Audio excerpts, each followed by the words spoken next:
இவ்வளோ நாள் எப்படியோ விளையாட்டா சுத்திட்டோம். ஆனா இனிமே அப்படி விடக்கூடாது. இந்த நியூ இயர்ல இருந்து செம்ம ப்ரொடக்டிவா இருக்கும்.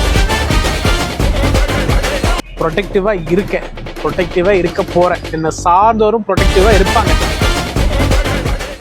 சார், ஒரு மாசம் வேஸ்டா போயிடுச்சு. பேசாம நம்ம மார்ச்ல சார் ஜனவரி 31 வந்தா தான் சார் நீங்க நியூ இயர் கொண்டாட முடியும்.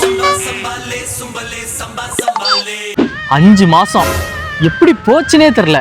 பேசாம ஜூன்ல இருந்து ஆரம்பிச்சுக்கலாம். நண்பா, தேர்தல் முடிவு வரட்டும் நண்பா, ஃப்ரெஷ்ஷா ரெசல்யூஷன் எடுத்துக்கலாம். நவம்பர் வந்துருச்சு, இன்னும் 2 மாசம் தான் இருக்கு. 2 மாசம் இல்ல, 60 நாள். ஏன் சார் 60 நாள் நாங்க ரெசல்யூஷன் எடுக்கலாம்? ஏதோ தப்பு பண்ணிட்டோம். 26 இப்படி போயிடுச்சு. சரி வா, மறுபடியும் 27ல இருந்து ரெசல்யூஷன் எடுப்போம். கயரா தேரிக்க எனக்கு ஒண்ணுமா ஒண்ணு புரியல. நம்ம எல்லாருமே ஒரு லூப் குள்ள மாட்டிக்கிட்டு இருக்கிறோம். இதுல இருந்து மாறவே முடியாதா தேரிக்க.